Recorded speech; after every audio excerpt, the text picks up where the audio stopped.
உன்னை பெரிய இனமாக்குவேன், உனக்கு ஆசீர் வழங்குவேன், உன் பெயரை சிறப்புறச் செய்வேன், நீயே ஆசியாக விளங்குவாய், உன் வழியாக மக்களினங்கள் அனைத்தும் ஆசீர் பெறும்.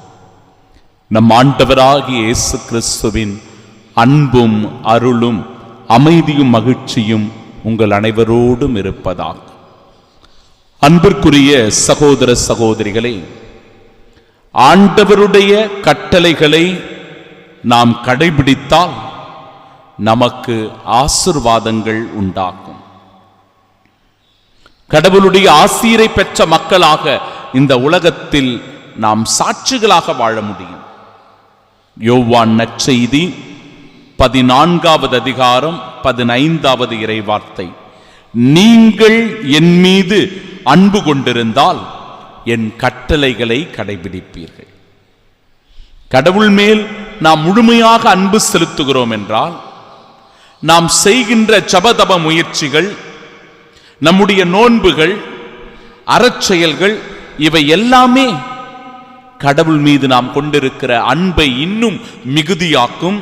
அதன் வழியாக நாம் ஒவ்வொருவரும் ஆசி பெற்ற மக்களாக, பேறு பெற்ற மக்களாக இந்த உலகத்தில் வாழ முடியும். அதற்கு நல்ல உதாரணம்தான் ஆபிரகாம். இன்றைய முதல் வாசகம் அதை தெளிவுபடுத்துகிறது. ஆண்டவர் ஆபிரகாமை நோக்கி, உன் நாட்டிலிருந்தும், அவருடைய நாட்டை விட்டே, உன் நாட்டிலிருந்தும், உன் இனத்தவரிடமிருந்தும், உன் தந்தை வீட்டிலிருந்தும் புறப்பட்டு நான் உனக்கு காண்பிக்கும் நாட்டுக்கு செல். ஒரு மனிதனுடைய அடையாளம் நாடு, இனம், தன் சொந்த வீடு. இந்த நாட்டை விட்டும், தன் சொந்த மக்களை விட்டும், இனத்தை விட்டும் வேறொரு இடத்திற்கு போ. உன் அடையாளத்தை முற்றிலுமாக விட்டுவிட்டு நீ வேறொரு இடத்திற்கு செல். நான் உனக்கு ஒரு புதிய அடையாளத்தை தரப்போகிறேன். நம்பிக்கையோட, விசுவாசத்தோட, எந்த விதமான தயக்கமும் இன்றி, ஐயோ என் நாட்டை விட்டு போறேனே, என் மொழியை விட்டு விட்டு போறேனே, என் இனத்தை விட்டு விட்டு போகிறேனே, எதை பற்றியும் கவலைப்படாமல் ஆண்டவர் மீது கொண்ட நம்பிக்கையினால் முழு விசுவாசத்தோடு புறப்பட்டு போகிறார் ஆபிரகாம். சகோதரனே, சகோதரியே, அந்த நம்பிக்கையோடு, விசுவாசத்தோடு ஆண்டவருடைய கட்டளைக்கு கீழ்ப்படிந்து செல்லுகிற ஆபிரகாமுக்கு தான் கடவுள் இந்த ஆசீர்வாதத்தை தரார். உன்னை பெரிய இனமாக்குவேன், உனக்கு நான் ஆசி வழங்குவேன், உன் பெயரை சிறப்புறச் செய்வேன், நீயே ஆசியாக விளங்குவாய், உன் வழியாக மக்களினங்கள் அனைத்தும் ஆசீர் பெறும். ஆண்டவர் ஆபிரகாமுக்கு கூறியபடியே அவர் புறப்பட்டு சென்றார், கீழ்ப்படிந்து நடந்தார் கடவுளுடைய கட்டளைக்கு. மகனே, மகளே, கடவுளை அன்பு செய்கிறவர்களாக நாம் இருக்கிறோம் என்றால் அவருடைய கட்டளைகளுக்கு கீழ்ப்படிந்து நடப்போம். மேற்சொன்ன எல்லா ஆசீர்வாதங்களையும் பெற்றுக்கொள்வோம். இரண்டாவதாக, ரோமையருக்கு எழுதிய திருமடல் 5வது அதிகாரம் 3 மற்றும் 4 இறைவார்த்தைகள், துன்பங்களை தாங்கிக் கொள்வதிலும் பெருமகிழ்ச்சி கொள்ளுகிறோம், ஏனெனில் துன்பத்தால் மன உறுதியும், மன உறுதியால் தகைமையும், தகைமையால் எதிர்நோக்கும் விலையும் என அறிந்திருக்கிறோம். நாம் ஒவ்வொருவரும் நம் வாழ்வில் வருகின்ற துன்ப துயரங்களை மன உறுதியோடு தாங்கிக் கொள்ள வேண்டும். இரண்டாவது கொஞ்சம் கஷ்டம். துன்பங்களை தாங்கிக் கொள்ள நம்மால் முடியாது. புலம்புவோம், அழுவோம், வேதனைப்படுவோம், இந்த வாழ்க்கையை குறித்து நொந்து கொள்வோம். ஆனால் ஆண்டவர் என்ன சொல்லுகிறார் என்றால், உன் வாழ்வில் வருகின்ற அன்றாட சிலுவைகளை நீ சுமப்பதற்கு தயாராக இரு. உன் வாழ்வில் வருகின்ற போராட்டங்களை எதிர்கொள்வதற்கு தயாராக இரு. உன் வாழ்வில் வருகின்ற கஷ்டங்களை, வேதனைகளை, துன்பங்களை தாங்கிக் கொள்ளக்கூடிய மன உறுதியை இறைவனிடத்தில் வேண்டி மன்றாடி பெற்றுக்கொள். அதனால்தான் துன்பத்தில் உனக்கு மன உறுதியையும், மன உறுதியால் தகைமையும், தகைமையால் எதிர்நோக்கையும் நீ பெற்றுக்கொள்ள வேண்டும். ஆண்டவர் அழைப்பு தருகிறார். இன்றைய நாளின் 2ஆம் வாசகத்தின் வழியாக, நற்செய்தியின் பொருட்டு துன்பத்தில் என்னுடன் பங்கு கொள்ளுங்கள். இயேசு கிறிஸ்து இந்த துன்பங்களின் வழியாகத்தான் நம்மை மீட்டெடுத்துள்ளார். அவரின் துன்பங்கள், அவரின் பாடுகள், அவரின் அவமானங்கள், அவர் மீது சுமத்தப்பட்ட பழிச்சொற்கள், பாரமான சிலுவை, கொடூரமான சாட்டையடிகள், ஆணியால் துன்புறுத்தி அவருடைய இரத்தத்தை பீரிட்டு வருகின்ற அளவிற்கு செய்த துரோகங்கள் நிர்வாணமாக்கியது, அவரை சிலுவையிலே அறைந்து கொன்றது. அத்தனை துன்பங்களின் வழியாகத்தான் என் அன்பு சகோதரனே, சகோதரியே, ஆண்டவர் இயேசு நம்மை பாவத்திலிருந்து மீட்டிருக்கிறார். அவருடைய காயங்களால் நாம் ஒவ்வொருவரும் குணமானோம் என்று சொல்லி எசாயா இறைவாக்கினர் மொழிகின்றார். இயேசு கிறிஸ்து வழியாகவே ஆண்டவர் நம்மை மீட்டுள்ளார். அவர் சாவை அழித்து அழியா வாழ்வை நமக்கு ஒளிரச் செய்துள்ளார். அந்த சாவின் வழியாக நம் ஒவ்வொருவருக்கும் ஒளிமயமான வாழ்வை அவர் தந்திருக்கிறார்.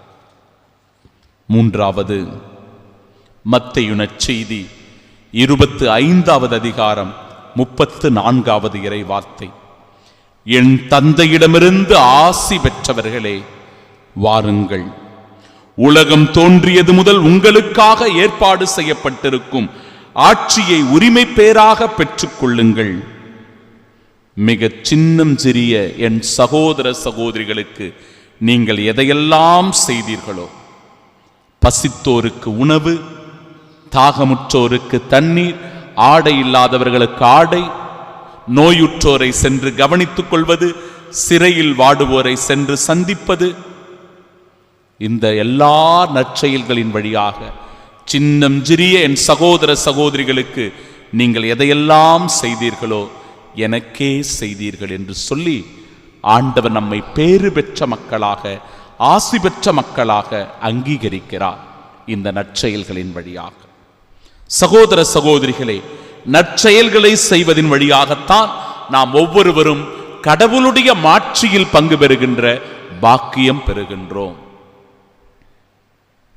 ஓர் ஆலயத்தில் குருவானவர் ஒருவர் இருந்தார். தினந்தோறும் தன்னுடைய கடமைகளை சரிவரச் செய்யக்கூடியவர். அவர் சரியாக தன் கடமைகளை செய்வார். அவர் தன் கடமைகளை செய்து கொண்டிருக்கும் போது வானதூதர் அவருக்கு தோன்றி, மகனே, நான் உன்னை மோட்சத்திற்கு அழைத்து கொண்டு போகப் போகிறேன், வருவதற்கு தயாராக இருக்கிறாயா? அந்த குருவானவர் சொல்லுகிறார், ஐயா, என்னை விட்டு விடுங்கள். வீட்டில் இருக்கிற எல்லா பாத்திரங்களையும் நான் கழுவ வேண்டி இருக்கிறது, தூய்மைப்படுத்த வேண்டி இருக்கிறது, இது எல்லாத்தையும் நான் முடிச்சுட்டு வரேன். வானதூதர் போயிட்டார். மீண்டும் தோட்டத்தில் தண்ணீர் அடித்து கொண்டு அந்த தோட்டத்தில் இருந்த அந்த களைகளை எல்லாம் பறித்து கொண்டிருந்தார் குருவானவர். அந்த இடத்திற்கு வந்து தோன்றிய வானதூதர் கேட்டார், மகனே, உன்னை மோட்சத்திற்கு அழைத்து கொண்டு போக நான் வந்திருக்கிறேன், தயாராக இருக்கிறாயா? இப்பொழுது வேண்டாம், என் தோட்டத்தில் இருக்கிற எல்லா செடிகளும் வாடி வதங்கி போயிருக்கிறது. நான் இவற்றிற்கெல்லாம் தண்ணீர் ஊற்றி இன்னும் பசுமையோடு செழுமையோடு இவை வளர்வதற்கு உதவி செய்ய வேண்டும், கொஞ்சம் பொறுங்கள் என்று சொல்ல வானதூதர் உடனடியாக மறைந்து விட்டார். ஒரு முறை இந்த குருவானவர் மருத்துவமனையில் பணிவிடைகளை, சேவைகளை செய்து கொண்டிருக்கிறார். அந்த இடத்தில் தோன்றிய வானதூதர், மகனே, நீ மோட்சத்திற்கு வருவதற்கு தயாராக இருக்கிறாயா? அப்பொழுது அந்த குருவானவர் சொல்லுகிறார், நீ பார்க்குறீங்கல்ல, எவ்வளவு பேர் இந்த இடத்தில் அடிபட்டு காயப்பட்டு வியாதியினால் மரணத்திற்கு போராடி கொண்டிருக்கிறார்கள். இவர்களுக்கு நான் பணிவிடை செய்ய வேண்டும், இவர்களுடைய காயங்களுக்கு கட்டுப்போட வேண்டும், இவர்களுடைய புண்களை நான் ஆற்ற வேண்டும். எனவே இப்பொழுது என்னால் முடியாது. வானதூதர் மறைந்து போய்விட்டார். தனிமையில் ஒரு நாள் படுத்து கிடக்கிறார். வெறுமை. ஆண்டவரை நோக்கி மன்றாடுகிறார். வானதூதரே, இப்பொழுது வாரும், எம்மை வந்து மோட்சத்திற்கு அழைத்து கொண்டு போகும் என்று சொல்லி மன்றாடுகிற போது வானதூதரும் தோன்றுகிறார். மகனே, என்ன வேண்டும்? நான் விண்ணகத்திற்கு செல்ல வேண்டும், மோட்சத்திற்கு போகணும். வானதூதர் சொன்னாராம், மகனே, நான் வேறொரு மோட்சத்திற்கு எப்படி உன்னை அழைத்து கொண்டு போவேன்? இவ்வளவு காலம் நீ மோட்சத்தில் தான் இருந்தாய், இன்பத்தை தான் அனுபவித்துக் கொண்டிருந்தாய், கடவுளுக்கு உகந்த செயல்களைத்தான் நீ செய்து கொண்டிருந்தாய். உன் நற்செயல்களின் வழியாக ஆண்டவருடைய மாட்சியிலும் மகிமையிலும் பங்கு பெறுகின்ற பாக்கியம் பெற்றவராய் நீர் இருந்தீர். எனவே நீர் இருந்த இந்த இடமே உனக்கு மோட்சம் என்று சொல்லி ஆசிர்வதித்து விட்டு போனாராம் அந்த வானதூதர். அன்பு சகோதர சகோதரிகளே, இன்றைய நாளினுடைய நற்செய்தி வாசகத்தில் உயர்ந்த மலைக்கு ஆண்டவர் இயேசு தன் சீடர்களை அழைத்து கொண்டு போக, அங்கே அவருடைய முகமானது கதிரவனைப் போல ஒளிர்கிறது. ஆடைகள் ஒளி போல வெண்மையாயிருந்தன. மோசேவும் எலியாவும் அவருக்கு தோன்றி அவரோடு உறவாடி கொண்டிருந்தார்கள், அவரோடு உரையாடி கொண்டிருந்தார்கள். அப்பொழுது பேதுரு, ஆண்டவரே, நாம் இங்கேயே இருப்பது எத்துணை நல்லது, 3 கூடாரங்களை அமைத்துக் கொண்டு இந்த இடத்திலே இருப்போம். ஒளிமயமான ஒரு மேகம் தோன்றி, என் அன்பார்ந்த மைந்தர் இவரே, இவர் பொருட்டு நான் பூரிப்படைகிறேன் என்று சொல்லி இவருக்கு செவிசாயுங்கள் என்று சொன்னவுடனே அன்பு சகோதர சகோதரிகளே, சீடர்கள் எல்லோரும் முகம் குப்புற விழுகிறார்கள். ஆண்டவர் இயேசு அவர்களை தொட்டு எழுப்பி, எழுந்திருங்கள், அஞ்சாதீர்கள் என்று சொல்லி திடப்படுத்துகிறார். இறைவனுடைய மாட்சியில் நாம் ஒவ்வொருவரும் பங்கேற்க வேண்டும் என்றால் நற்செயல்களை செய்யுங்கள். அன்பு சகோதர சகோதரிகளே, உங்கள் அன்றாட வாழ்க்கையில் வருகின்ற துன்பங்களை சுமப்பதற்கு தயாராக இருங்கள். ஆண்டவரிடத்திலே மன உறுதியை, துணிவை பெற்றுக்கொள்ளுங்கள். ஆண்டவரே, என் பாரமான சுமைகளை, என் அன்றாட சிலுவைகளை சுமப்பதற்கு எனக்கு துணிவை தாரும், வலிமையை தாரும், ஆற்றலை தாரும் என்று மன்றாடுங்கள். ஆண்டவருடைய கட்டளைக்கு, அவரின் அன்பு கட்டளைகளுக்கு எப்பொழுதும் கீழ்ப்படிந்து நடக்கிறவர்களாக இருங்கள். நாம் வாழ்கிற இடம்தான் நமக்கு மோட்சம். ஆண்டவருடைய மாட்சியிலும் மகிமையிலும் பங்கு பெறுகிற பாக்கியம் பெற்றவர்களாய் ஒவ்வொரு நாளும் கிறிஸ்துவின் சாட்சிகளாய் இந்த உலகத்தில் வாழ முடியும். ஆண்டவர் இயேசு நம்மை பார்த்து சொல்லுகிறார், என் அன்பார்ந்த மைந்தர் இவரே, என் அன்பார்ந்த மைந்தி இவரே என்று சொல்லி நம்மை அங்கீகரிக்கிறார், சாட்சியாக மாற்றுகிறார். ஆமீன்.